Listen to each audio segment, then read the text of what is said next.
আমরা কেউ এখানকার কোন পরামর্শ ছাড়া নির্দেশনা ছাড়া আমরা আগে বাড়াবো না ইনশাআল্লাহ।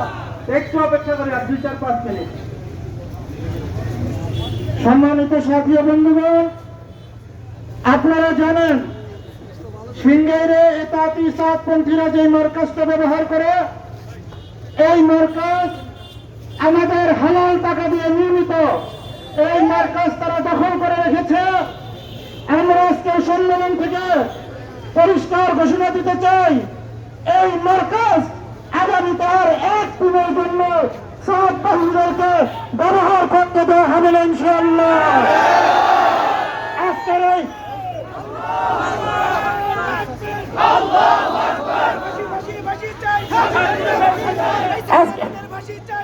আজকের এই বিক্ষুব্ধ জনতা দাওয়াত ও তাবলীগের এই সাথী ভাইরা যদি এই মার্কাজের দিকে রওনা করে, তাহলে আমাদের মার্কাজের সামনে যদি 2-4 জন সাদিয়ানি আসে, ওদের দিকে যদি থুতু নিক্ষেপ করা হয়, আমাদের থুতুর বন্যায় ওরা ভেসে যাবে। কিন্তু আমরা নিজেরা এই মার্কাজ আমাদের কর্তৃত্ব নেওয়ার জন্য আমরা অগ্রসর হব না। প্রশাসন উপস্থিত আছে, প্রশাসনের কাছে আমরা জোরালো দাবি জানাতে চাই, আগামী 3 দিনের মধ্যে এই মার্কাজ দাওয়াত ও তাবলীগের সাথী ভাইদের হাতে নিঃশর্তভাবে হস্তান্তর করতে হবে। এ ব্যাপারে আমরা কোনো আপোষ করব না ইনশাআল্লাহ। এবার যে আমাদের মাঝে গুরুত্বপূর্ণ বক্তব্য দান করবেন সিংগাইরের প্রবীণ সাথী দাওয়াত ও তাবলীগের সদস্য জনাব ডক্টর মতিউর রহমান সাহেব। আলহামদুলিল্লাহ ওয়াহদা ওয়াসসালাতু ওয়াসসালামু আলা সাইয়্যিদিল মুরসালিন ওয়া আলা আলিহি ওয়া সাহবিহি আজমাইন। আলহামদুলিল্লাহ। আসলে যে প্রেক্ষাপটটা আজকে আমাদের সামনে, এটা দাওয়াত ও তাবলীগের প্রেক্ষাপট ছিল না এভাবে।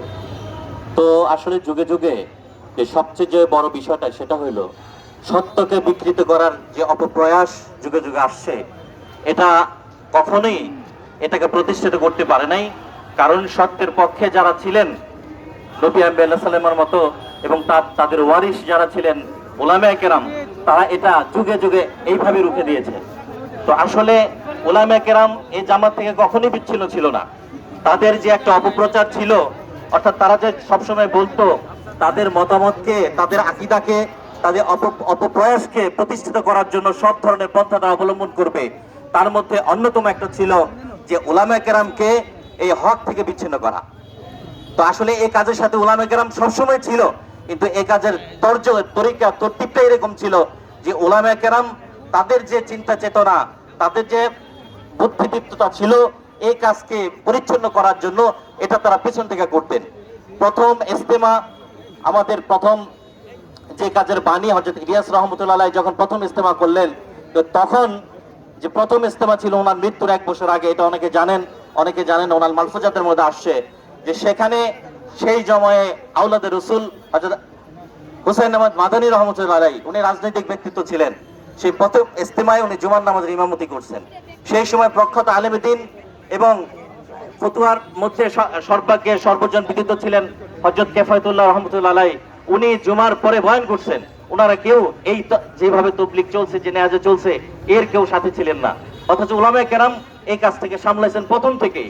আমরাও দেখছি যে উলামায়ে কেরাম এই কাজকে ঘিরে যে দিক নির্দেশনা ছিল, এই কাজের এটাকে সামনে রেখে সেটা চলে আসছে। এখন যুগে যুগে